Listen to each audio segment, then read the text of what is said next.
Barbara Lovett was struggling to understand what was happening around her. She noticed her teenage daughter, Linda, sitting next to her at the kitchen table, clearly upset. Her husband, Richard, was across from her talking, but Barbara was not really listening. Instead, she kept thinking about the terrible news that had changed everything for her and Linda. It had started like any other day. Barbara was making breakfast when Linda walked into the kitchen. Linda sat down lazily, watching her mom cook bacon and eggs. Warm biscuits were ready, perfect for butter and jelly. The only thing missing was Richard. As they waited for him to arrive, Barbara and Linda chatted about Linda's excitement over a boy who had finally noticed her. Barbara listened with a smile as her daughter shared her hopes of getting to know him better while she finished making the meal. When breakfast was ready, Barbara planned to go upstairs and call Richard to join them. Lately, their relationship had been strained, and she felt like her attempts to bring them closer had not worked. Sometimes, when Richard seemed distant, she tried to talk to him, but he often just mentioned work stress and drifted off to sleep. After long hours at work, he rarely had the energy to talk, leaving Barbara unsure of how to support him. She worked hard to keep everything in their household running well. She did the laundry, made his favorite meals, and kept the house tidy. Still, Richard often seemed indifferent. However, Barbara hoped a nice family breakfast could make things better. She heard him coming down the stairs and took a deep breath to prepare herself. But when Richard entered the room with a serious look, her smile faded.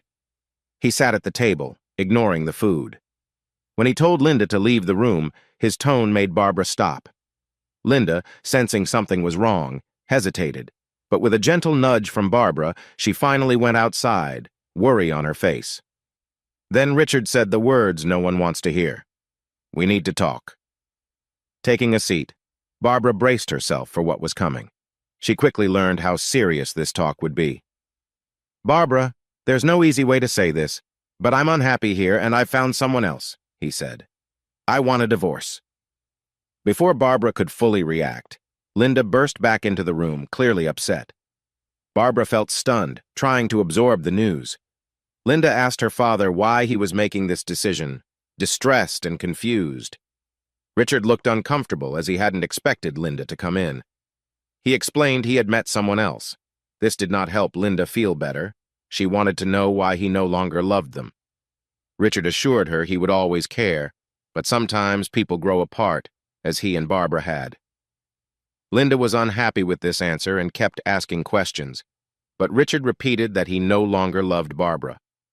Eventually feeling overwhelmed, Linda left the kitchen, heading upstairs and shutting her door.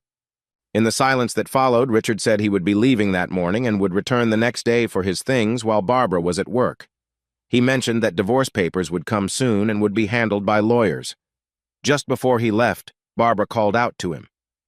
"Richard, what did I do to deserve this?" she asked softly. He hesitated for a moment but walked out the door and drove away.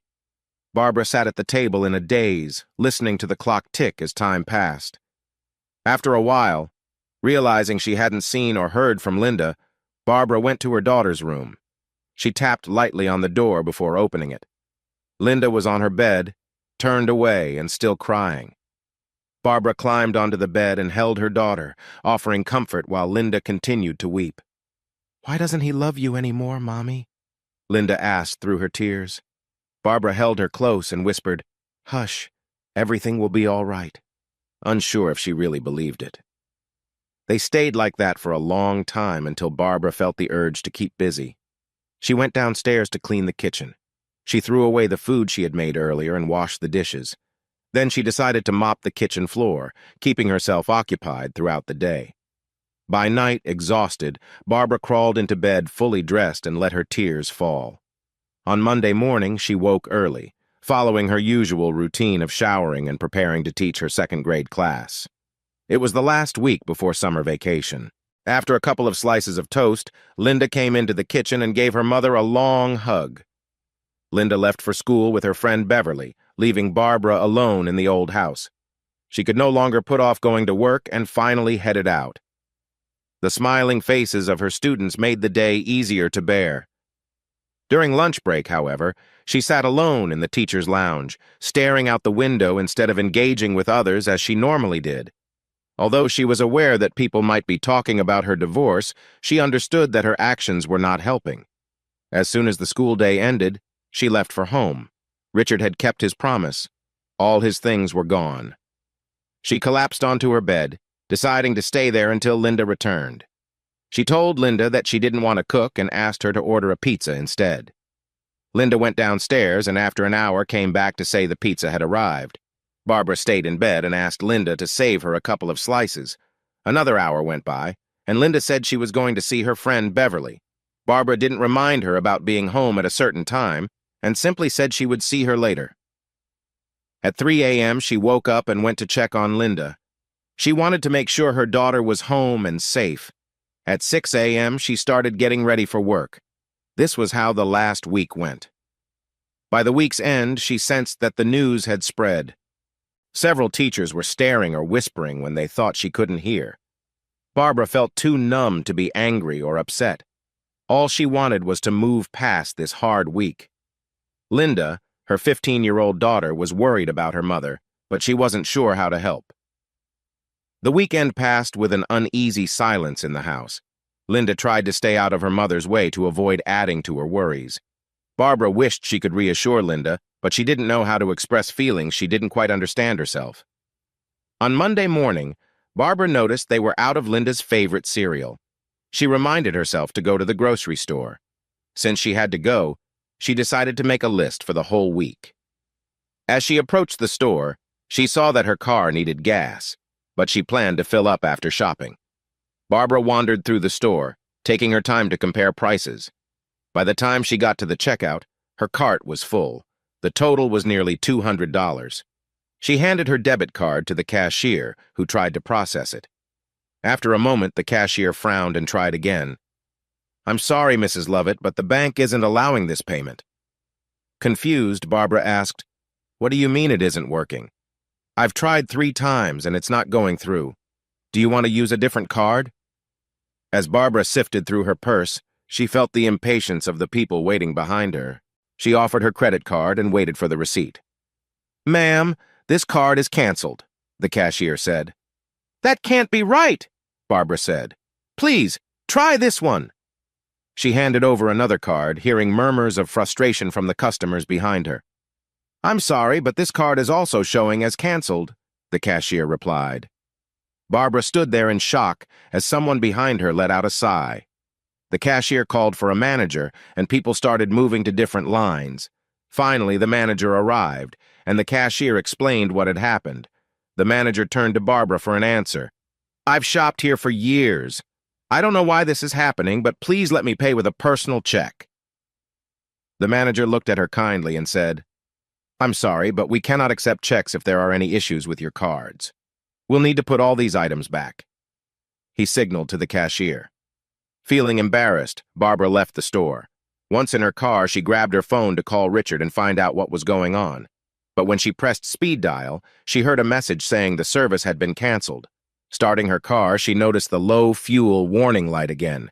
She hoped she could make it home on the little gas left. When she finally parked in the driveway, her daughter Linda was waiting for her on the porch. "Mom!" Linda exclaimed. "The utility truck turned off the power, gas, and water. I tried to call you, but my phone is dead." Barbara felt crushed as she realized what Richard had done. She thought of how she and her daughter would manage without basic services. Just then, a sheriff's car pulled up, and a man in uniform approached her. Maybe he could help convince Richard to stop this stress. "Mrs. Barbara Lovett, you have been served." He handed her some papers and walked back to his car. Feeling defeated, Barbara walked into her house. Once inside, she dropped the divorce papers, and they scattered across the floor.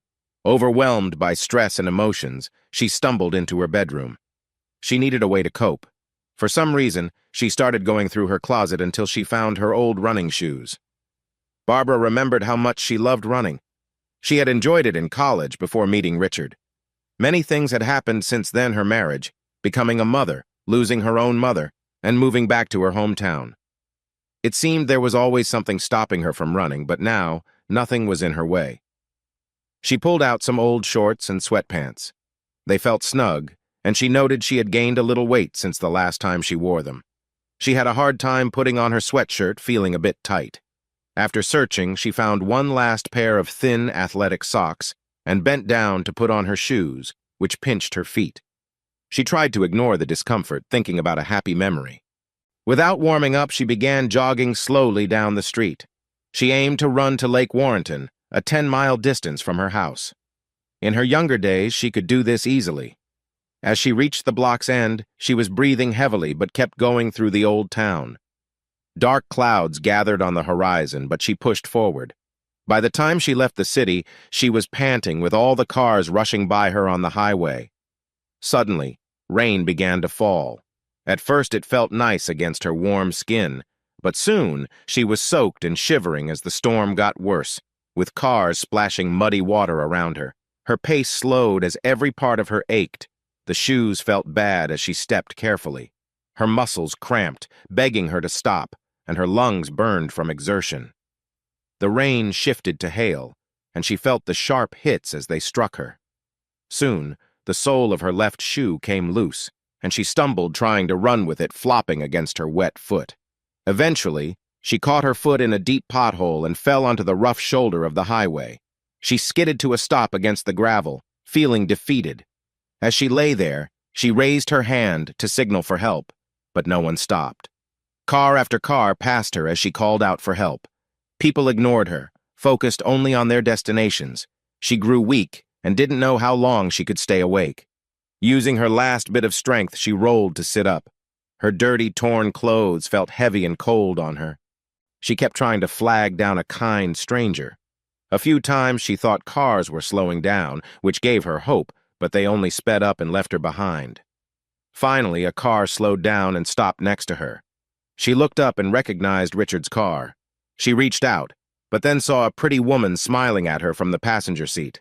The car drove away, blending back into traffic. Feeling hopeless, she stopped trying to signal as cars rushed past. Suddenly, she heard an engine close to her and felt someone lifting her gently into a truck seat. The kind person wrapped a warm blanket around her, and as the truck began to move, warm air blew from the vents, comforting her chilled body. She had no idea where she was, who had rescued her, or where she was going. She embraced the warmth and drifted off to sleep. When she woke up, she found herself in her bed, her body cleaned and bandaged. Linda was watching over her. Linda placed a dinner tray on the bed with a warm bowl of chicken noodle soup. "Mom, what happened?" Barbara asked.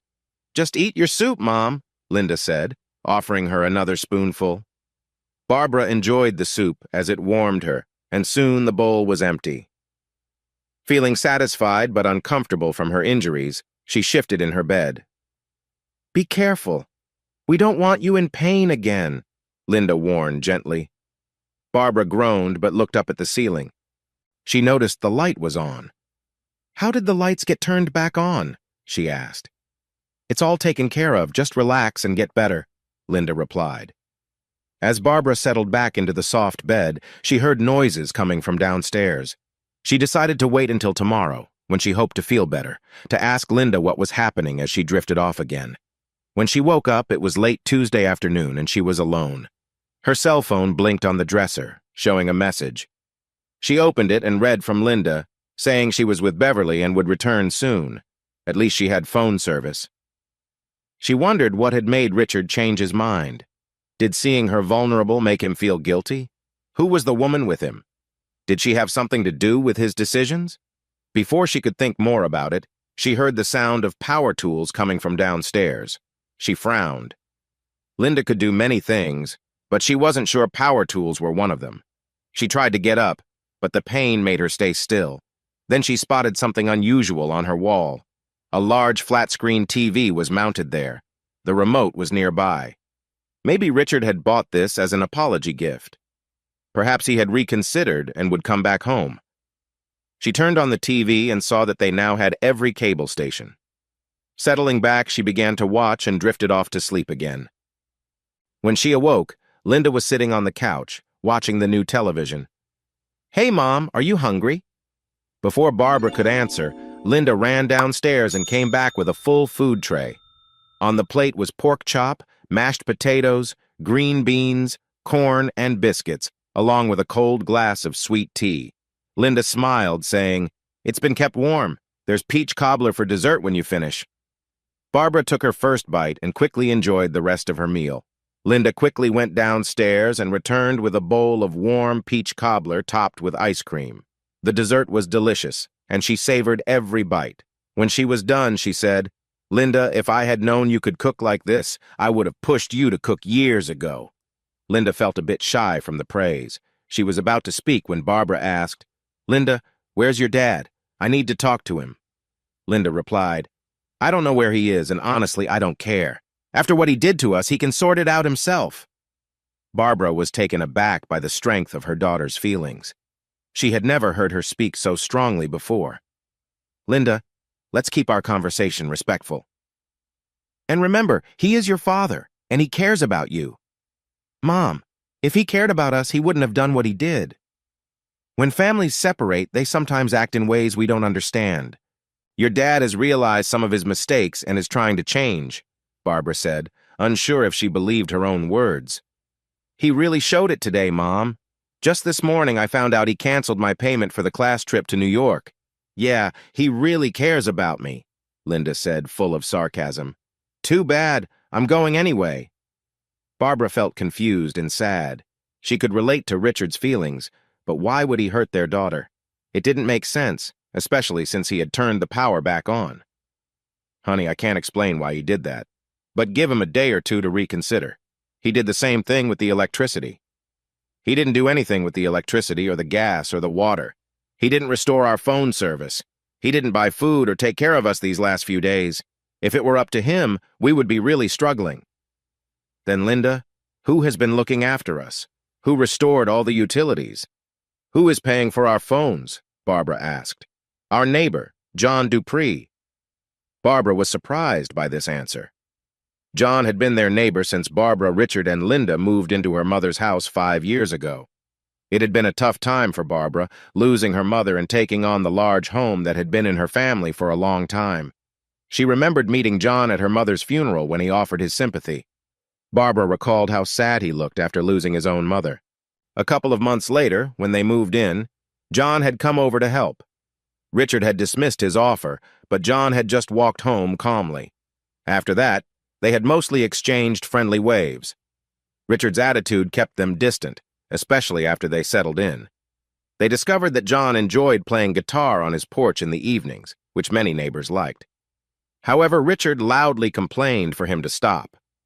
One day, John came out with an electric guitar and a small amplifier. The loud sound was different from his usual gentle tunes, but it still had its appeal. Richard called the police to complain about the noise. When they arrived, the officers saw John still playing and informed Richard that the volume was not loud enough for a complaint before 10 p.m. As they walked away, John started playing a fun tune, making the officers laugh. Richard then told Barbara and Linda to stay inside. Once they were inside, they heard the soft sound of John's acoustic guitar again. Richard told them to avoid the front porch when John was playing. Linda argued for guitar lessons from their neighbor. To keep the peace, Barbara agreed, and sometimes she opened a window at night to enjoy the peaceful music. "Linda, how did Mr. Dupree find out about us?" Barbara asked. "Mom, don't you remember? Mr. Dupree helped you the other night. He brought you home when you needed help. When he found out the power was off, I told him everything was off, including our phones." "I explained what happened when he asked," Linda replied. "After that, he called for help. Soon everything was back on, including our phone service. While we waited for the hot water, he asked about our finances. I wasn't sure what to say. He left and came back with good news. He thought Daddy had taken our money. He set up a shared account for us to use, with a debit card for both of us. He promised there would always be enough for what we needed. After he made sure you were okay, he suggested I help you get ready for your bath. I did my best to help you. You weren't feeling well, and it was a tough time for us," Linda said softly. "While the water was filling, Mr. Dupree asked if we had any food to make a meal. I told him you had gone shopping but hadn't come back with groceries. He offered to cook for us once everything was sorted. After I checked on you, I told him the water looked dirty. He suggested rinsing you off in the shower. I told him the shower in your room didn't work. He suggested that I refill your bath and clean you again. He mentioned he would leave but would come back as soon as he could. He was gone for a long time, and I was unsure about moving you alone. So I went ahead and gave you another bath. When he returned, he asked if you were ready to be put in bed. I told him you were. He told me to dry you off and cover you with towels. Then he came in, picked you up, and placed you in bed. He asked where your injuries were, then applied some antiseptic and wrapped them up. He mentioned you wouldn't be walking for about a week, so you would need to use the bedpan he got or call him if you needed to go to the bathroom. After that, he opened the box for the flat-screen TV he bought for you and mounted it on the wall. After connecting everything and finding we only had basic channels, he called to upgrade us to more channels. Finally, he went into your bathroom with a toolbox and came out, saying your shower was fixed. Barbara was amazed at Linda's story as she kept updating her. When we went to the kitchen, he had filled the refrigerator and cupboards with groceries. He showed me how to make chicken noodle soup, and while I was preparing it, he was fixing the water heater. Barbara had one question that was hard to ask. Linda, when you and Mr. Dupree were taking care of me, did he— Linda knew what she was asking. Mom, he didn't see or touch anything he shouldn't have. Barbara felt relieved to hear that. She wasn't sure how she felt about Mr. Dupree being involved in her personal matters. Linda, you need to tell Mr. Dupree I want to see him. Don't worry, Mom. He said he would be here around noon to make us lunch and finish up some projects. Linda's answer frustrated Barbara. While she was thankful for all his help, she wished he had asked before starting his work in her house. Meanwhile, she wanted to find a way to express her gratitude to John Dupree without feeling so indebted to him. She wondered if she would be a hypocrite for enjoying the new TV. Adding her unspoken approval, Linda carefully crawled on the bed to be close to her mom while they watched TV together. Once again, Barbara woke up late at around 11 a.m. She could hear sounds from the kitchen downstairs and muffled voices that made Linda laugh. The smell of the food was wonderful and made her feel hungry. But first, she needed to get to the bathroom. Her body still ached as she swung her legs over the side of the bed. She waited for the pain to ease before she stood up. As soon as she tried to put weight on her feet, a sharp pain shot through her, and she fell back onto the mattress. She heard footsteps rushing upstairs. Mom, what's wrong? Linda called out. Did you try to walk? I told you Mr. Dupree said it would take a week before you could walk again. Of course, Mr. Dupree was right behind Linda. He stepped around her and looked at Barbara, who was still in bed. What is wrong, Mrs. Lovett? Barbara felt embarrassed as she confessed that she needed to go to the bathroom. Without hesitation, John Dupree picked her up and carried her into the bathroom, carefully setting her down. He stepped outside and closed the door. Linda realized that by moving carefully, she could adjust her pajamas to take care of herself.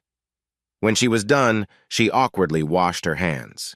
After struggling to pull her pajamas back up, she was ready to ask for help.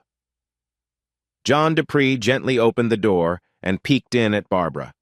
Seeing that she was dressed, he came over and easily lifted her. As Barbara held on to him while he carried her back to bed, a mix of feelings washed over her. She was grateful for all the help John Dupree was giving while feeling upset that he had made so many choices without asking her. She felt embarrassed needing assistance to get to the bathroom, yet there was a strange comfort in being carried. As he gently placed her on the bed, he said, Mrs. Lovett, it's time to change your bandages. Miss Linda, could you please get the medical supplies to help? Linda quickly left the room and returned with bags filled with gauzes, swabs, and antiseptics. Barbara watched her neighbor as he talked to her daughter about her injuries.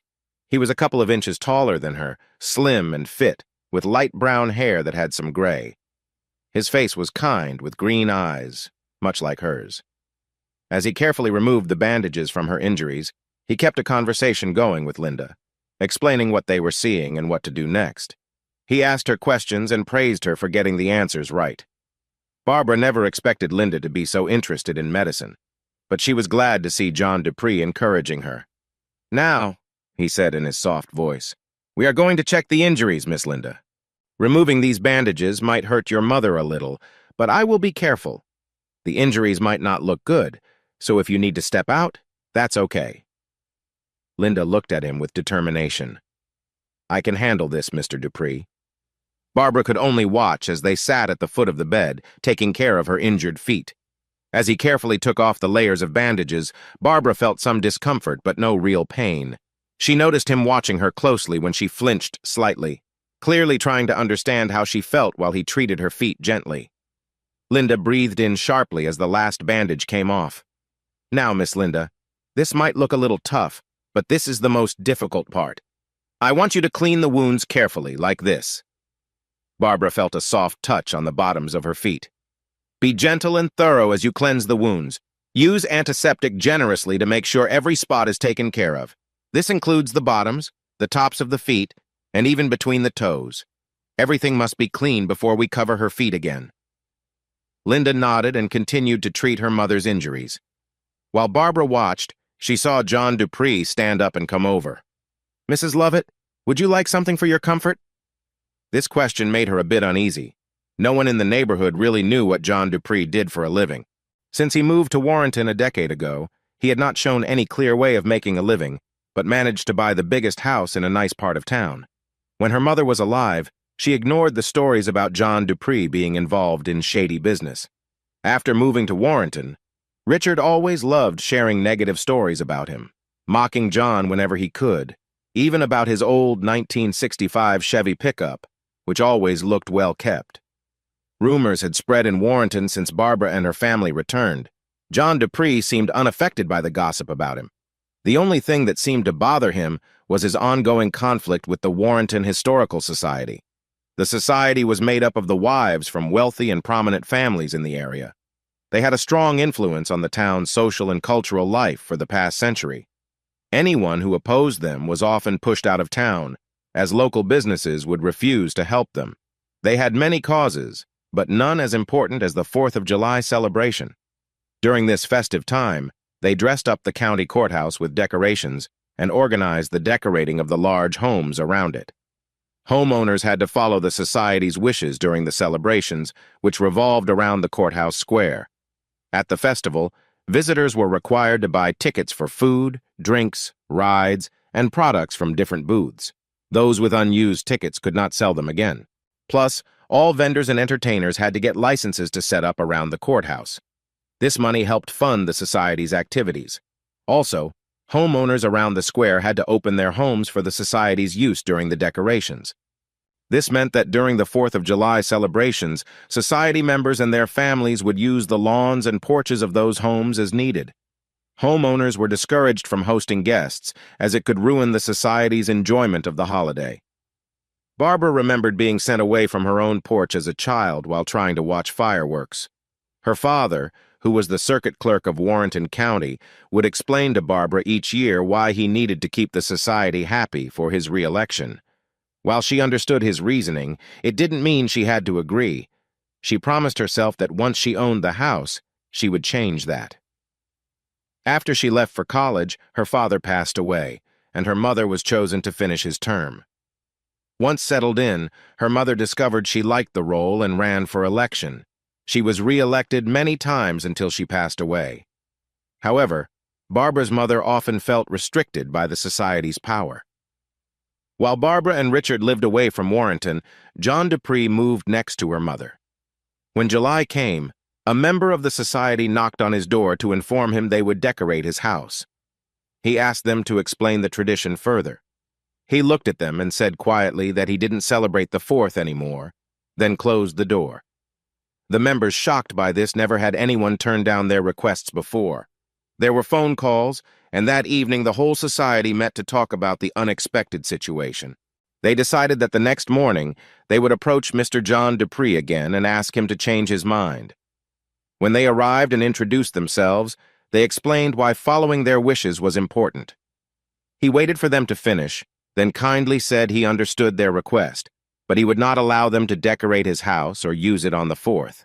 Then he shut the door again. This caused a big stir in the society's history. The police chief visited John Dupree and urged him to let them decorate and use his house. He told the police chief to leave and closed the door. The police chief's wife didn't understand why her husband didn't just arrest him. Instead, the mayor instructed the police chief to bring John Dupree to his office, where he explained that it would be best for Mr. Dupree to cooperate with the society, or he might face trouble. On July 3rd, the society took over John Dupree's yard and decorated it with the bunting he had refused. They didn't see John Dupree that day, and they left feeling proud with the house looking festive. When the 4th of July came, the society was excited to decorate the Dupree house, but they found it bare of decorations. The gate was locked with heavy chains, and it had been sealed shut to keep people out. A young man was filming them. When they asked him what he was doing, he said he was hired by a law firm working for Mr. Dupree. Anyone who entered would face legal trouble. For the first and only time, the society left feeling defeated. No one saw John Dupree that day. For the next 9 years, John Dupree ignored the society and refrained from celebrating the 4th of July. He followed all traffic rules while being watched closely by the police chief. If a shopkeeper made it clear he wasn't welcome, he just shrugged and shopped elsewhere. People would stop him on the street to express their disappointment, but he didn't care what the society or anyone else thought about him. Unbeknownst to him, he became a symbol for those feeling oppressed by the society. When Barbara moved back, she thought about joining John Dupree's boycott for the holiday, but Richard interrupted her plans by announcing he was running for alderman. Once again, things got in the way of Barbara's desire to stand up to the society. Still, she quietly supported John Dupree. Shaking her head, Barbara told John Dupree, "No thank you, Mr. Dupree. I don't need a pain relief pill." A small smile appeared on John Dupree's face. So much for my reputation. Barbara smiled back at his lightheartedness as he returned to help Linda with her mother. "Miss Linda, you're doing great. Now it's time to rebandage. Do you remember how I taught you to do it?" "Yes, mister." Dupree, snug, but not too tight. With that, Linda carefully wrapped the bandage around her mother's feet until she finished and looked at John Dupree. "Miss Linda, you will make a wonderful doctor." Linda blushed at the compliment but felt happy. "Now, if you'll excuse me, I need to go back downstairs to fix lunch." With that, John Dupree left the Lovetts and went downstairs. Barbara found it funny that she had never noticed his limp before this visit. Linda continued to care for her mother before bringing lunch upstairs.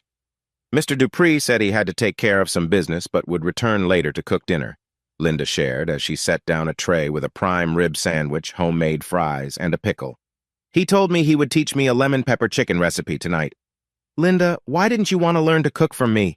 I've asked you so many times," Barbara replied in a teasing tone. "I don't know, Mama. I guess with everything happening, I'm just glad to do something. Mr. Dupree even offered to teach me carpentry, but I think I'll wait on that. By the way, Mama, you won't believe how the house looks now," Linda said excitedly. "I'm a bit worried about that, Linda. I don't like someone making changes to my house without asking me," Barbara said, remembering she meant to talk to Mr. Dupree about it and regretting not doing so. Linda blushed and responded, "Mama, that's mostly my fault." "When Mr. Dupree brought you home, he asked how he could help, and I may have mentioned things you wanted to fix but couldn't. I thought you would appreciate it if he helped out. So if you're going to be upset, please be upset with me, not him." Barbara felt annoyed that she couldn't express her feelings to John Dupree and realized Linda's actions had left her in a tricky position with her neighbor. She slumped back on her pillow as Linda took the food tray away. That evening, she could hear her daughter laughing as John Dupree came back, and the smell from the kitchen was making her hungry. Soon, she heard them coming upstairs, and they arrived with 3 trays of food. Linda set down a plate with lemon pepper chicken on dirty rice and steamed asparagus for Barbara. "Mama, I hope you like it. Don't forget dessert. I made raspberry sorbet," Linda said with a smile. Barbara enjoyed seeing her daughter change from a typical teenager who loved junk food to someone who loved making nice meals. Linda was happy to hear her mother and Mr. Dupree enjoying the food she had cooked. She dashed downstairs and returned with 3 bowls of raspberry sorbet. Barbara enjoyed the refreshing dessert. After finishing, Barbara reluctantly set down her spoon. Linda collected the dishes and said she was going to wash them. When Linda left, Barbara turned to John Dupree and said, "All right, who are you, and what have you done with my daughter?" This made John Dupree laugh, and Barbara liked seeing him smile. "Mr. Dupree, I need to talk to you." Concern crossed John Dupree's face. "Mrs. Lovett, I'm sorry. I shouldn't have started making repairs without your permission. Linda told me there were things that needed to be done and that you approved. When she admitted her feelings to me tonight, I felt very upset about possibly upsetting you. Please understand that from now on, I won't do anything to your house without asking you first. That said, I am working on a few projects that need to be finished, so if it's okay with you, I'll wrap those up. Actually, Mr. Dupree, I need to apologize to you. I have lived next to you for 5 years and I haven't been a good neighbor. I haven't invited you over, talked to you, or done any of the things a good neighbor should do. I could make excuses because of my situation, but I won't. Now I feel so thankful to you. You helped me, brought me home, and took care of me and my daughter when I didn't treat you well. Barbara's tears ran down her cheeks. Somehow I will find a way to repay your kindness. John Dupree handed Barbara a tissue. Mrs. Lovett, I never mentioned this, but I was with your mother before she passed. She asked me to look after you, so please don't feel like you owe me anything. I'm only returning the kindness your mother showed me when I first arrived here. She was a lovely person, and I still miss our morning coffee together. Can I ask you something? Every year, on the anniversary of my mother's passing, Linda and I visit her gravesite, and there are always fresh flowers. That's you, isn't it? John Dupree lowered his head and nodded. Barbara leaned back, remembering a long-distance call with her mother when she first talked about her new neighbor, John. She praised him, and Barbara mistakenly thought she was hinting at Richard instead. At that time, Barbara lived far away. Richard preferred to stay across the country from Warrenton, even though both had job offers there. He wanted a fresh start. So Barbara only had phone calls and Christmas visits with her mother. Things were different back then. Barbara moved for college, making it home every other weekend to see her mother. She would go for a run every time she came back, as she had a track scholarship. Running was what she loved most. The feeling of the ground racing beneath her feet made her happy. That changed when she met Richard on campus. One thing led to another, and they started living together. Richard and her mother didn't get along. Her mother often warned Barbara to be careful with him. Then Barbara learned she was going to have a baby, and she and Richard married in Las Vegas. When she called her mother to share the news, her mother expressed worry about Barbara's choices. It took Barbara a long time to understand her mother's point of view. Living away from home meant her mother had less input on her relationship with Richard or how to care for Linda. After she became pregnant, Richard encouraged her to change various aspects of herself to align with what he wanted. During her next Christmas visit home, her mother studied her closely, but chose not to comment. When Barbara changed her appearance again, her mother remained quiet, though she noticed how Richard was affecting her daughter's self-esteem. After her mother's passing, Richard suddenly wanted to move to Warrenton, thinking about the estate Barbara inherited. Barbara felt hurt that Richard wasn't more supportive during such a difficult time. When they went to the attorney's office for the reading of her mother's will, it stated that her mother left everything to Barbara. Richard was thrilled. However, they now needed to figure out what was left. Her mother's bank account was small, except for a $50,000 college fund for Linda and a $100,000 life insurance policy for Barbara. There were also funds meant for the house's yearly taxes. Richard was frustrated to find out that was all there was. He insisted there had to be more money hidden away, but despite hours of searching, he found nothing. So for 5 years, they lived in the house, which fell into disrepair because Richard refused to put in any effort or money for its upkeep. He wanted to take out a mortgage, but Barbara did not want to be in debt. Recently, someone had been helping repair the beautiful old house. This was a relief because Barbara lacked those skills, and Richard was not very handy. If John Dupree could help preserve something her mother treasured, she was grateful. Mr. Dupree, can I ask a favor? Can you just call me Barbara? Her neighbor smiled and shook her hand. Hello, Barbara. I'm John. She replied, Hello, John. It's nice to finally meet you, neighbor.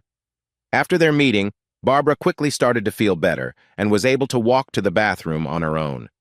When she looked in the mirror, she realized she had been seeing John without any makeup.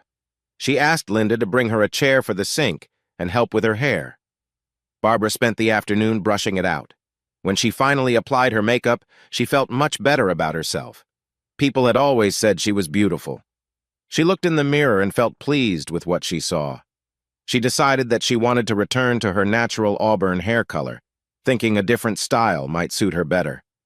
Then she looked at herself and felt inspired to make some changes. She decided to return to a healthier lifestyle. She joked to herself that she had already lost a few pounds. Next, she planned to change her eating habits. No more junk food until she reached her ideal weight. Once her feet healed, she would start jogging again. This time, she would take it slow. She would set weekly goals to help her get a good workout. She would also alternate days to strengthen her muscles. She thought about how that was only part of the journey. She felt stuck now that Richard had left her. She made up her mind to get involved in activities that would help her feel fulfilled and happy. Perhaps she would try to grow orchids. Her mother had grown beautiful orchids, and she wanted to continue that tradition.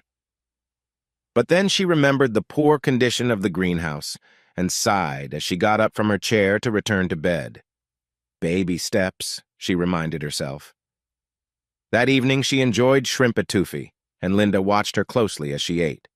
"Oh, Linda, you and John are treating me too well." Linda raised her eyebrow, noticing how her mother mentioned John's name, and smiled. Once again she took the plates and went downstairs. "Are you feeling okay, Barbara?" John asked with concern. Barbara felt happy remembering how he noticed when she looked nice. She caught him glancing in her direction during dinner. It felt good that he was interested. "Yes, John, I'm fine. I heard the power tools earlier, so I assume you are finishing your projects." "I'm almost done with the indoor projects." "Then you should have some peace and quiet, Barbara." "I can't wait to see the downstairs. Linda won't tell me any hints about what you are doing," Barbara said. John laughed and replied, "In a couple of days, you should be well enough to see for yourself." "John, how do you know so much about treating my injuries?" Barbara asked. "Barbara, let's put that discussion off for another time. There's something important we need to talk about. When I brought you home, Linda filled me in on what was happening. I saw the divorce papers on the floor and read them. You need to know that Richard is after everything you have, including sole custody of Linda." This news worried Barbara. "John, I can't lose Linda. She is my whole world. I know I might lose the house. I realize this state splits property, and Richard is entitled to half. I can't afford to buy him out. The house was last valued at $4 million. I can't come up with $2 million as a teacher. This house has been in my family for generations. I wanted Linda to have it too." John took her hand gently. "The first thing you need to do is respond to the divorce complaint. You have 20 days from when you received it to file a response." "Time is running out for you, Barbara. With your permission, I suggest you hire the law firm I use. I've already spoken to their domestic relations head and explained your situation. She is ready for your call tomorrow. If you aren't comfortable with her or the firm, keep looking until you find someone you trust. I promise you won't lose this house. I will do everything I can to make sure you get custody of Linda." Feeling his strong support, Barbara hugged him tightly, tears welling in her eyes. John held her as she cried. He glanced at Linda, who looked concerned, and held his gaze until she quietly slipped away, unnoticed by her mother. By the next evening, Barbara felt more positive. She had contacted Veronica Starr, the attorney John suggested, and they connected quickly. "Miss Lovett, I've been expecting your call. Let me introduce myself and explain how I can help you if you choose to work with my firm." The attorney spent the next 30 minutes sharing her qualifications and experience. She explained that she was a partner in one of the largest law firms in the state. She gave Barbara a clear idea of what to expect in her divorce case. Understanding Barbara's situation, she offered to meet at her home when it was convenient. A paralegal would also come by to start preparing for the divorce. Finally, she told Barbara that if she agreed, a law clerk was ready to file a prepared response at the courthouse. Barbara was impressed by how thorough and caring Veronica Starr was. "I have a question, Miss Starr. What will this cost me?" Barbara braced for a high fee. Instead, the attorney smiled and said, "Mrs. Lovett, payment is already arranged. You won't owe us anything." Again, Barbara thought about how much she appreciated John. "Mrs. Lovett, what have you decided?" "Miss Starr, please go ahead and file the response. Thank you very much for your help." "Hold on for a moment, Mrs. Lovett." "Bill, please file the response for Mrs. Lovett." "Mrs. Lovett, your response has just been filed. I'll give you my secretary's direct line. Call her when you want to set up a visit or need help. I've also told her to give you my cell phone number. Don't hesitate to reach out if you have any questions or concerns. Barbara felt a huge weight lift from her shoulders as she replayed the conversation with her attorney in her mind. Minutes later, the doorbell rang, and soon Linda was coming upstairs. "Mom, there's a delivery person downstairs with some papers for you to sign." Barbara looked at the papers and realized it was the contract for Miss Starr to represent her. She was impressed by how quickly her lawyer was working for her. She signed the papers and relaxed afterward. That evening, after a tasty bowl of gumbo, Linda said she was going to visit her friend, Beverly. As she left, John and Barbara watched her go. "You should feel proud, Barbara. You're raising an amazing daughter," John said. "I think I owe a lot to you, John. She has changed so much, and I know I won't have her at home for much longer. She talks about going to medical school now. 6 months ago, her plans were very different," Barbara said, still amazed by the changes. "You never know how people will act in tough times, Barbara. Sometimes when things are at their worst, they show their best qualities." Barbara felt uncomfortable at the distant look on John's face and decided to change the topic. "I hired Miss Starr to represent me. You were right about her, and I feel good about her help. She was honest about both the difficulties and the good things ahead. She warned me that because of Richard's behavior, I should expect a long process. She said it would likely be hard and costly. That brings me to my next point. I know you said I don't owe you anything, but I can't let you spend all your money on me. You don't even have a job, and you drive an old truck. You promised I wouldn't lose my house, and I'm grateful you and Miss Starr both said the same thing. But the truth is, we live in a community property state. Richard and I didn't have a prenuptial agreement. I inherited the house 5 years ago. He is entitled to half of its value, and unless something changes, I might lose it. If it gets sold, I would have nearly $2 million before taxes. After that, I will repay you for everything you've spent on us, including the lawyer fees. Then, I will pay for Linda's medical school. After that, I will manage until I start receiving my teacher's retirement and live the rest of my life. And you know what? I'm okay with that as long as none of this affects Linda." John sat quietly as Barbara finished speaking. "Well, Barbara, it seems I can't change your mind about my promise, so let's see how this unfolds." He sighed, got up from the chair, and moved to the end of her bed. "I need to check your wounds to see how they are healing. Please rate any discomfort from 1 to 10, with 10 being the worst." As he gently examined each area, Barbara shared her thoughts. When he finished, he told her she needed 1 more day of rest, after which she could take short trips downstairs. "I'm a bit nervous about going downstairs," Barbara joked. John laughed. "I'm not that bad." He stood up to leave and wished her good night. As Barbara prepared for bed, thoughts of losing the house entered her mind again. Maybe she should enjoy the remaining days she had left living there, she thought as she closed her eyes. "Okay, Mom, are you ready?" Barbara looked around the downstairs area. Despite all the noise John had made for a week, it didn't look like much had changed. Linda went to a wall with an old light switch and turned it on. Suddenly, the room lit up with the sparkling light of the crystal chandelier that Barbara had last seen working as a child. The sight brought back happy memories of a simpler time.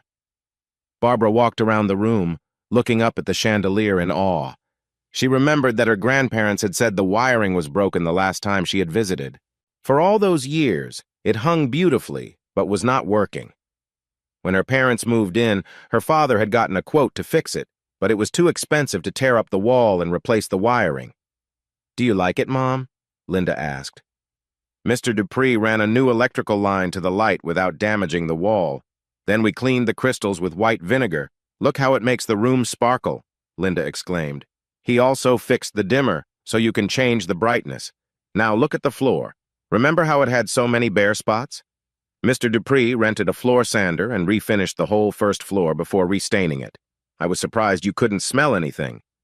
Now that Linda was pointing it out, Barbara noticed the clean, shiny floor that reflected the chandelier. She appreciated the work that went into making it look so nice. Linda continued, "Come here, Mom. Remember how these French doors were stuck?" Linda easily opened them. "Mr. Dupree said the house settled over the years, causing the doors to stick. He took them down and said he would make the opening square again, whatever that meant. Anyway, now they work, and we don't have to walk all the way around to get to these rooms." Now come here, Linda said, leading Barbara to what was once the entrance to the basement stairs. Be careful, Linda! Don't fall into the pit!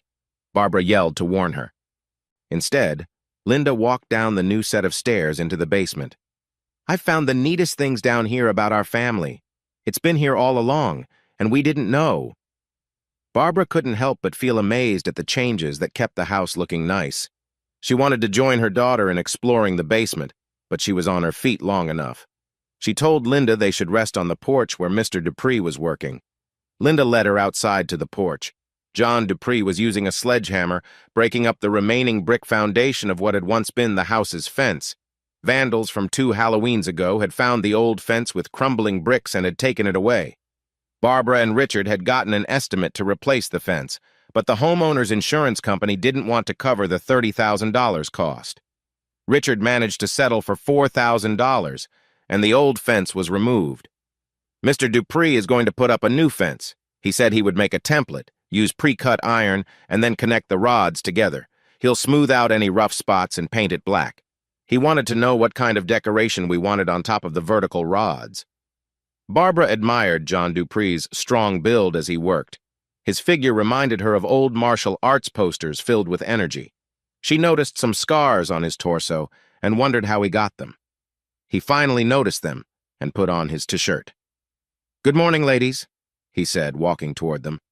Good morning, Mr. Dupree, Linda replied. I'm just showing Mama your work. Come sit. I'll bring us some lemonade. As she went to the kitchen, John Dupree sat on the shaded porch, wiped sweat from his brow, and smiled at Barbara. I should finish this before the holiday. That reminded Barbara how close it was for John to be alone during the 4th of July. Mr. Dupree, why do you keep to yourself during the 4th? Linda asked. Barbara was shocked at how John seemed to age when Linda asked that. A deep sadness showed on his face. He stayed quiet, and Barbara thought he might not answer. Miss Linda, I'm not ready to talk about that today. The friendly talk turned into an awkward silence, and John Dupree excused himself, walking back to his house. I didn't mean to upset him, Mama, Linda said, upset. That's okay, honey. You can say sorry to him later. They didn't see him for the rest of the week. The Warrenton Historical Society came to Barbara's house to start decorating for the holiday. Barbara felt like following John Dupree's example and staying away, but decided to help with the society's requests. It was unfortunate, she thought, that at the moment she could have declined, she didn't have the courage. Then came the 4th of July, and once again, John Dupree's house was quiet while the nation celebrated. The society's members showed up in full force to enjoy Barbara's and Linda's hospitality. Barbara was busy helping one of the elderly women with a request when she unexpectedly ran into Richard Lovett. Surprised, Barbara asked, Richard, what are you doing here?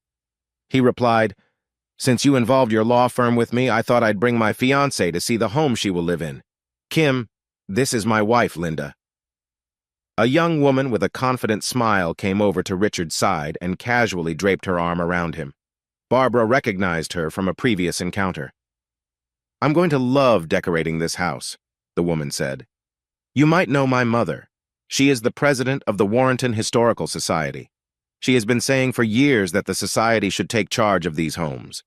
Once this goes up for auction after your divorce, Richard and I will make it ours. Barbara was taken aback by the woman's boldness, especially when she noticed a large gold locket Kim wore around her neck. She narrowed her eyes and asked, Where did you get that locket? Kim hesitated at the question. My mother gave this to me years ago. Without warning, Barbara reached out and took the locket from Kim. You can't just take that. I'm going to report you, Kim exclaimed. Barbara replied firmly. Years ago, while we were hosting your society, this locket was taken from this house.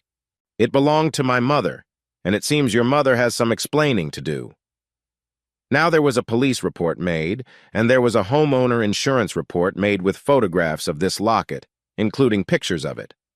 Barbara showed a black and white photo of herself and her mother celebrating one of her achievements as a runner. This is a picture of me and my mother, Allison Farrell. My father gave this locket to my mother when I was born, and my name and birth date are engraved in it. Call the police if you want to, because the only one who will get in trouble here is you. Get off my property. I want everyone to leave right now." With those words, there was a flurry of activity as members of the society quickly left. Barbara helped by moving their things from her yard to the street as a crowd applauded. Taking a deep breath, Barbara turned to her husband and said, "Let this be a warning. That will be the last thing you take from me, Richard Lovett." She went inside and called a number she had saved. "Hello, Miss Starr. It's Barbara Farrell. From now on, I'm using my maiden name. I wanted to let you know that you'll soon have a lot to do." Barbara explained everything that happened, and her attorney quickly reached out to the prosecuting attorney in Warrenton to explain the situation. She ended the call by saying, "I'm sure the president of the Warrenton Historical Society will claim that Allison Farrell gave the locket to her as a gift. But remember, Mrs. Farrell has been gone for 5 years. The locket is noted in the probate records of her estate. It's also listed in the Lovett's homeowner insurance policy after Mrs. Farrell passed. Plus, there is a police report with a photo. So how could Mrs. Farrell have gifted it after she was gone?" Sure enough, the prosecuting attorney did meet with the president of the Historical Society, the police chief, the mayor, and others, including Richard Lovett and his fiancée. They all wanted answers from Barbara since the locket was originally a gift from Allison Farrell. The attorney said he would investigate to see if any charges were needed. After they left, he silently thanked his friend, Veronica Starr, for the warning. On July 5th, Barbara received many notes and cards from people supporting her for standing up to the society. Among the packages was a card just for her. When she opened it, she found a new pair of running shoes in her size, along with several pairs of thick athletic socks. There were also running shorts and shirts. The envelope read, "Congratulations on your Independence Day," and the small card said, "All things in moderation."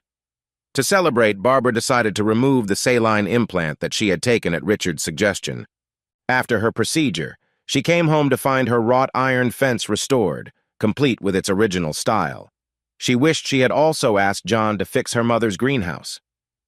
Stepping into the backyard, she was surprised to see the greenhouse fully restored and filled with new tools.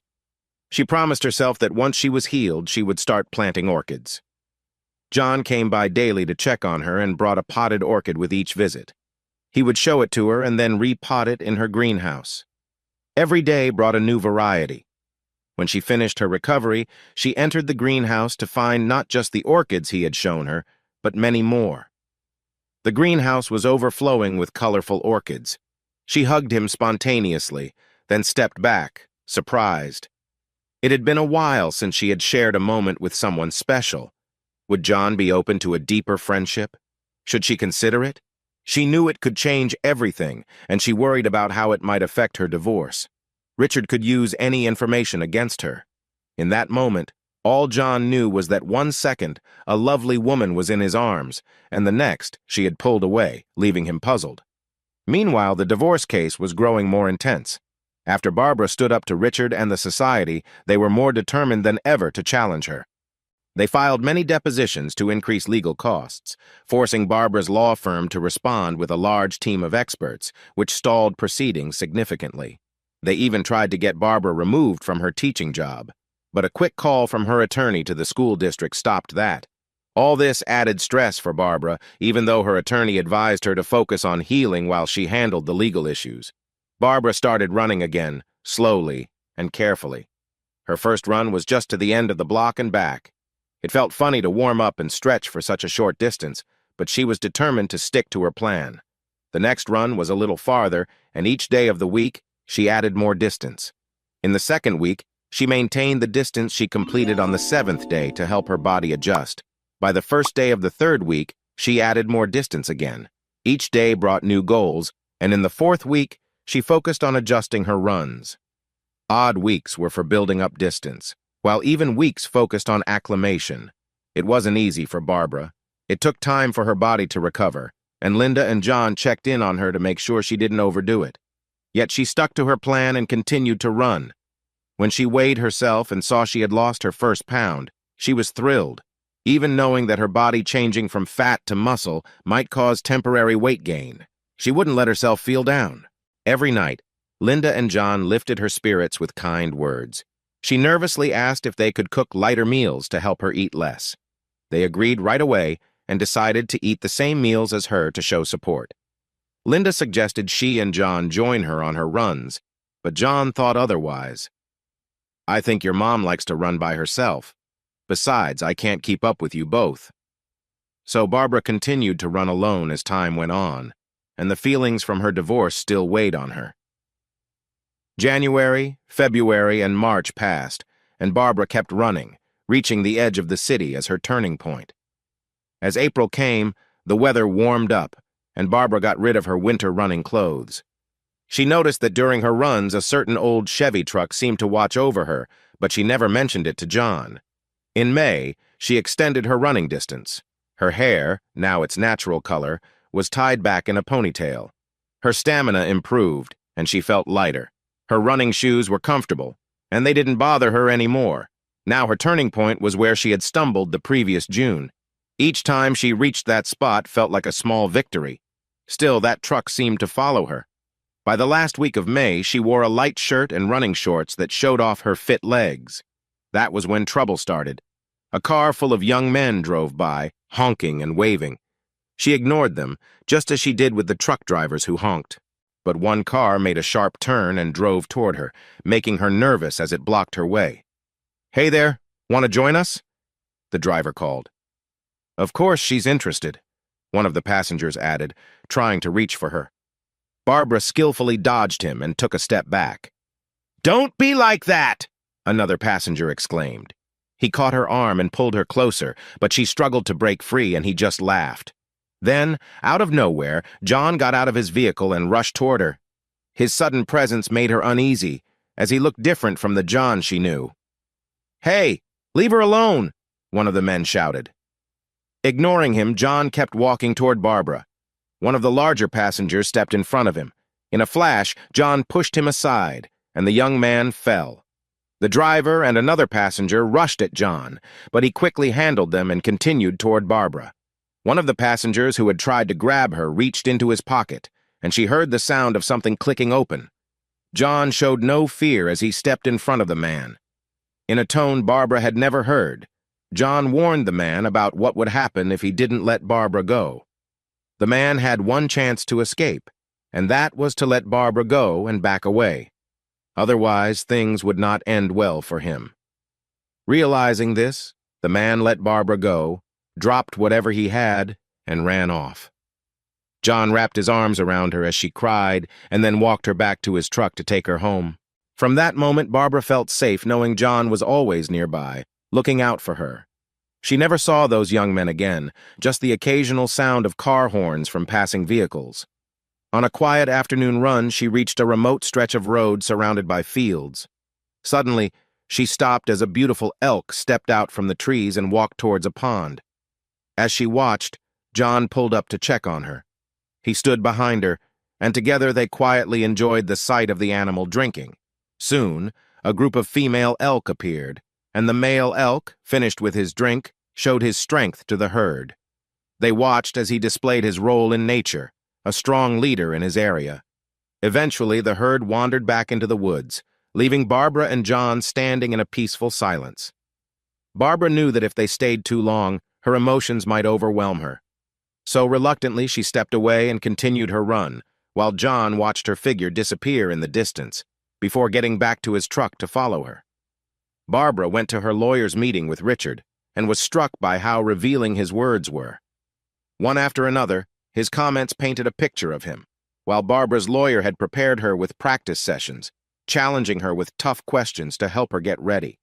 They really pushed her, trying to provoke a response that could hurt her case, only to help her find better answers. When the day of her meeting arrived, Barbara felt nervous as she was sworn in. Richard's lawyer spent the day trying to catch her off guard, but Barbara managed to answer each question skillfully. She noticed how many of the questions were similar to those from her practice sessions, and her responses flowed naturally, which frustrated Richard's lawyer. Finally, it was over, and Barbara met with Miss Starr in her office. "Overall, you did well, Barbara. There were a few answers I would have liked to see you tackle differently, but that's expected in any meeting. You denied their serious claims clearly, and they can't contest those. I know this has been a long journey. Let me share my thoughts on what might come next. This case has split the community of Warrenton. You will find out how people see you, and some of it might be hard to accept. The members of the society and their families are strongly against you. Richard and his business friends feel the same. Most of your neighbors support you, about 75%, and around 80% of your fellow teachers are on your side. I think they will start with different experts. They will try to show that you are not a good mother by pointing to your care for Linda. Then they will probably use statements from some neighbors and friends to back up that idea. I will do my best to lessen the damage, but know that by the end of the trial, you might need to rethink some of the relationships you believed were supportive. The court date is set for July 3rd. On July 2nd, a nervous Barbara began her last run before the trial. After finishing her warm-up, she started running on a cloudy day that reflected her anxious thoughts. She kept her usual pace as she ran from her block, through her neighborhood, downtown, past the city limits, and onto the jogging lane by the highway. The distance passed with only the sound of her feet hitting the ground and her steady, easy breathing. She thought about how much could change in a year. She was on the verge of losing her husband, her home, and more importantly, maybe her daughter. The thought fueled Barbara's determination as she picked up her pace. When she reached her turnaround point, still 2 miles away from Lake Warrenton, a loud rumble of thunder startled her. She remembered all the struggles she had faced during her first run, and instead of heading back, she continued down the highway as the rain started to fall. The rain poured as the thunder rolled above her. Instead of feeling scared, Barbara embraced the intensity of the weather and ran faster. She thought of the pain Richard had caused her and Linda, her losses, and the obstacles she needed to face as she sped down the highway. Her breathing quickened, her muscles started to feel tired, and her heart raced, yet still, Barbara ran. She found her runner's rhythm with no finish line in sight as the rain soaked her. Still, she was a mile away from Lake Warrenton and refused to give up or slow down. Step by step, she ran until she finally reached the lake and stopped. She leaned forward, hands on her knees, gasping for breath as her legs welcomed the break. A mix of emotions swelled within her, and she started to cry as she stood up, arms reaching toward the sky, chest heaving. She let out a shout of joy as the rain poured over her. Then John appeared, offering support as she stood there, released. They took a moment of comfort and hugged tightly, sharing an unspoken understanding. Barbara looked into his eyes, holding his gaze. "I have to finish this." John nodded, holding her hands firmly. "I know." They reluctantly separated and looked at each other. Barbara turned and began jogging home at an easy pace while John prepared to follow. The next morning, Richard walked into court with Kim and members of the Warrenton Historical Society supporting him. As Barbara's lawyer had expected, the first witnesses were experts hired by Richard. The first witness claimed, confidently, that Barbara harmed Linda's development. Veronica Starr calmly presented her case, pointing out the flaws in the expert's testimony, which left him looking embarrassed. The next witness felt a similar pressure as Miss Starr's strategies had a strong effect. As a result, Richard's witnesses began to hesitate, afraid of being mocked in court. Richard's lawyer grew frustrated as his attempts to present Barbara as an unfit mother did not succeed. However, he managed to show that Richard and Barbara were married when Barbara inherited the house, meaning Richard was entitled to half its value. As they finished their case, Barbara sat quietly, watching Richard smile triumphantly with Kim. Veronica Starr stood up to call her first witness, John Dupree. A surprised Barbara watched as John was sworn in and gave his name and address. "Mr. Dupree, who are your neighbors?" Veronica asked. "Currently Barbara Farrell and her daughter Linda," John answered. Richard's expression changed at John's use of Barbara's maiden name. "Mr. Dupree, does Miss Barbara Farrell have any ownership interest in her home?" The answer shocked Barbara as John replied, "No, she does not." This hit Barbara hard. She felt betrayed by someone she trusted. Veronica continued, "Why does Miss Farrell have no ownership interest in the house she lives in?" "Because I bought the house 9 years ago from Miss Farrell's mother and have been the title owner since." The court filled with confusion as people tried to grasp what John had just revealed. Barbara sank back in her seat, trying to understand while the judge worked to regain control. "Mr. Dupree, I am showing you what has been marked as Exhibit Number 1. "What is that?" Veronica asked. That is the warranty deed Mrs. Allison Farrell gave me when I bought her house 9 years ago, John answered. Veronica held up another document. Mr. Dupree, I am showing you what has been marked as Exhibit Num 2. What is that? That is my canceled check for the purchase of Mrs. Farrell's house. Allison Farrell's house from 9 years ago was sold for $4 million. Barbara gasped in surprise as she realized her mother had indeed sold the house. She wondered where the money had gone. And how did John even have enough money to buy it? Next, a document from the Warrenton Circuit Clerk's office showed that the sale was officially recorded. Then they played a video. Barbara watched as her mother and John completed the sale, showing the important papers and the check that was handed to Allison Farrell. The video even captured their conversation about John contributing to the account that paid the house taxes. Despite objections from Richard's lawyer, all the evidence was allowed. Then the questioning began. Richard's lawyer threw many accusations at John, trying to make a strong point. Barbara felt more upset as he spoke harshly about John. Finally, she turned to her lawyer and said, "Please make them stop." The judge raised an eyebrow but didn't say anything about her outburst. Seeing Barbara's distress, Richard's lawyer asked John, "Do you really expect us to believe you bought Mrs. Allison Farrell's house? An unemployed person who doesn't even celebrate holidays expects the court to believe this." John took a moment before responding. "I grew up in a wealthy family. I could buy everyone in this room many times over without worrying about money. I was quite arrogant and spoiled until I met Morgan in college. I saw her at a party and thought I could win her over quickly. Instead, she was turned off by my attitude, and that hurt my pride. I decided I would do anything to catch her interest, but nothing worked. When she turned down another date, I finally asked her what she wanted. Her answer made me realize I needed to change, as I was everything she didn't want. So I started to become the person she was looking for. Once I proved I was sincere, we had our first date. After being with her, I knew she was special." John smiled at the memory. "I took my time and followed her lead. My family noticed how I was changing as I wanted to make up for my past. We talked about our future, and when Morgan mentioned medical school, I knew I wanted to support her. We both finished medical school and were set to start at Johns Hopkins when the events of September 11th happened. I thought a lot about my life and eventually decided to join the Marines. When Morgan found out, I feared it would end our relationship because she was very upset. I told her I had changed because of her, and if she respected me, she would accept my decision. She cried but agreed as long as I promised to return to her. So I started basic training, feeling unsure about my choice as my drill instructor yelled at me. One day, during a tough workout, I broke down. My instructor came over, surprising me by saying quietly, "When you feel like giving up, just take one more step."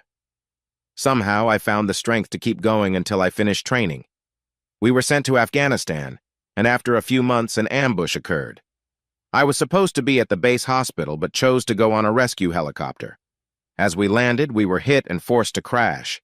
We rushed out into a dangerous situation. I crawled to my injured fellow Marines to help them. I did my best to protect us while treating their wounds. I didn't even notice when I got hurt. All I knew was it was harder to run when I saw my leg was injured. I bandaged it and kept going. While helping others, I fell when I saw someone attacking Lance Corporal Tyree Washington's body. I knew I had to step in to protect him, which led to a struggle. I managed to push the attackers back and got to Tyree. Checking for signs of life, I started to work on him while exposed to danger. I took off some of my gear to shield him. As the situation continued, I got more hurt and felt weaker. My only regrets were not being able to keep my promise to Morgan and not saving Tyree. I had changed from a reckless young man into someone who truly cared for my fellow Marines who were like family. I tried to stay alert as danger surrounded us. I wished for it to end. Then I remembered my team's encouraging words, which pushed me to keep going. I wanted to do everything I could to help my friends. At one point, I had to confront an attack and kept firing until I lost consciousness. When I woke up, I was at the base hospital, being treated to return home. I learned that when air support came, the attackers made one last effort to reach us, prompting a decision to move forward. When our team arrived, there were about 20 bodies around me and Tyree. I received the Navy Cross for what happened that day. But what really mattered to me was that Tyree and all the soldiers I helped made it back home. John smiled. When I returned, I was at Bethesda when Morgan walked into my room with tears in her eyes, saying, "You made it back." All I could do was hold her and tell her how much I loved her. I had trouble adjusting. With physical therapy, relying on pain medications, and facing my past experiences, I fell back into some bad habits. Morgan finally gave me a wake-up call, saying I needed to change. The thought of losing her helped me focus on getting better. It wasn't easy, and I had some setbacks, but I began to feel like I was reclaiming my life and looked forward to starting a family with her.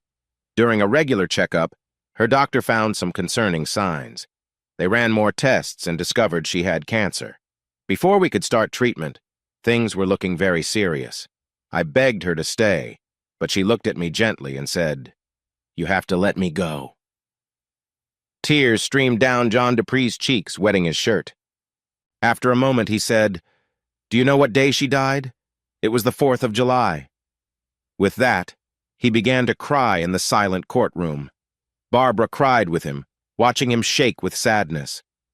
After a moment, the judge suggested a short break. When they returned, John left the witness stand and walked out of the courtroom. Barbara's heart went with him. Miss Starr called a bank official to talk about how 9 years ago, Allison Farrell deposited $4 million into her account and took it out 6 months later. The records of this were submitted as evidence. Then, an IRS agent testified that 9 years ago, Allison Farrell filed a tax form reporting $4 million in income from the sale of her home.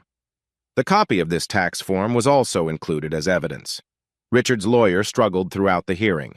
At the end, the judge granted the divorce and ordered Richard to pay Barbara half of the total value of the accounts he had taken. He decided there was no marital home to consider since it was clearly John Dupree's property. Then he ruled that Barbara would have sole custody of Linda, with Richard allowed to visit. Richard would have to make child support payments, but there would be no alimony. Afterward, Barbara and Linda both thanked Veronica Starr for her great work. Veronica said she enjoyed representing Barbara, but needed to head home to celebrate the holiday with her family. Linda announced she was leaving to finalize plans for the next day. Barbara walked out of the courthouse and headed home. As she walked, she noticed that only a few houses near the courthouse had decorations. After her public statement last year, many homeowners chose not to decorate for the society anymore. Though some would still decorate for themselves, the requirement for everyone to participate was over. Members of the society would not receive special treatment and would wait in line like everyone else. When Barbara got home, she saw John's house was quiet. She changed out of her formal clothes into a comfortable sundress and sandals. As she did, she heard the distant sound of a guitar and a smile appeared on her face. Outside, she found John on his front porch, casually playing some notes. The smell of rain was in the air. Barbara sat in his swing, enjoying his music, and took a sip of a cold drink. "I'm sorry if I embarrassed you today," he said softly. "No, John. Never apologize for caring about someone," Barbara replied, listening to his playing as neighbors gathered to hear. "Do you want to know how it went?" Barbara asked. A faint smile lit up John's face. "I already heard from Linda. I should have never let her get a cell phone after Richard cut off our service," she laughed. "You know, you misled me." John stopped playing and looked at her. "How?" he asked. "You promised I wouldn't lose my house. It seems I already did without knowing." A sly smile appeared on his face. "Barbara, did you really think I was going to take your house? Once the divorce is final, I will give the deed back to you, and you will find almost $4 million in your bank account. Last I knew, it was closer to $5 million. How did you and my mom manage this? After I moved here, I became friends with your mom. She helped me work through my sadness. She often spoke about you and was proud of your achievements, but worried about you marrying Richard. She complained it was too late to get you to sign a prenuptial agreement. When she passed, you would be at his mercy." John paused, took a drink, and continued. "One day she came to me with a favor to ask. She wanted to sell her house to me. I was upset about losing her as a neighbor and told her so. She explained that she wanted to ensure Richard would never take her house or her estate. We agreed that I would buy the house for $4 million. As the circuit clerk, she was responsible for keeping all the records updated. She would skip a line in the land registry book and miss counting the numbers for each title being recorded. After a few weeks, she would go back and record the warranty deed, hiding it among all the other transactions. She did the same in the computer records. That's why no one noticed, even when they looked into her estate. For all intents and purposes, she still owned her home. As for the $4 million, she took it out in cash so there would be no paper trail and gave it to me to invest for her. That way, Richard would never find any money linking us. Barbara sat, thinking about all the trouble her mother went through to save their home. Without her mother's ability to plan, Barbara could have been without a place to live today. What would she have done if John hadn't helped her so many times? When you were up there telling us how hard you were working to get back to the woman you love, I was wishing I had your courage, Barbara said. John looked at her. Barbara, you do have that courage. You've been fighting against the odds and facing everything head-on. You've taken all the necessary steps. Barbara looked back and softly said, No, I need to take one more step. She stood up and reached for John's hands. When he took hers, she gently pulled him up, leading him into his house, up the stairs, and into his bedroom. There, she touched her lips to his, tracing the moment with her finger against his lips. After a little while, she pulled back and smiled at him as she caressed his face. She leaned in a bit closer, and John wrapped his arms around her, holding her close. Barbara felt comfortable and safe with him. As he gently pressed his lips to hers, she felt her heart race. They shared a warm moment together. Feeling the connection, he moved deeper, and they both found a rhythm together, feeling the warmth around them. Before long, he shifted their position, and they found themselves wrapped up in each other again. After a moment, he settled back, and she rested on him, listening to his heartbeat. Her hand traced the scar on his side. They enjoyed the peaceful atmosphere, with the soft sound of rain around them. You know it's already the 4th, she said quietly. She felt him tense up for a moment before he sighed. I can't compete with a memory, John. It isn't fair to you or me or Morgan. She cared for you a lot, and so do I. If I can just have a small piece of your heart, that will be enough for me. Just remember that I love you, like you love Morgan. I don't mind if you hold on to those memories, but please allow some space for me. So mourn the woman you care for today, and I'll be here for you tomorrow. She got out of bed, quietly dressed, and left while John watched her. The 4th of July dawned bright and beautiful. Barbara sat on her porch watching her daughter overseeing activities in the yard. Linda had volunteered at the local hospital and was now organizing everything for the children and their families. Little patients came over to thank her for making the day special, and adults smiled, grateful for the joy she brought. Linda also served as a guardian at the gate. Whenever a member of the society approached, she would inform them of the rules. Several times, members tried to catch Barbara's eye to bypass Linda, but Barbara simply looked away until they left. As the day went on, there was still no sign of John Dupree. Then, unexpectedly, her ex-husband Richard appeared at the gate, arguing with Linda to see Barbara. Barbara called over to Linda and nodded, allowing her father to enter. Reluctantly, Linda stepped aside as Richard approached with a nervous smile. He started a long apology that Barbara half listened to, knowing that it would likely end with a request to come back home. She suspected that once Kim realized he wouldn't be living in a mansion, she would end things with Richard. She just wished he would hurry up so she could say no and move on, but he kept talking. Then, something caught her eye. She turned to see John Dupree stepping out in public for the first time in 10 years. People began to notice, spreading the word about John's appearance. All of John's attention was on Barbara, watching her every move. Ignoring her ex-husband, she made her way through the yard toward John. It was all about balance, she thought. Maybe the song was right when it said that in the end, the love you take is equal to the love you make. Perhaps one day challenges would arise, but for now life was good, and they were living it their way. She didn't know how much time she had left or what would happen next, but she was sure that she wanted to spend her life loving one man as she kept walking. The crowd nearby fell silent as she approached John Dupree's steps and paused just out of his reach. She looked into his green eyes, which sparkled with hope and warmth. It was clear that he felt open and vulnerable waiting for Barbara.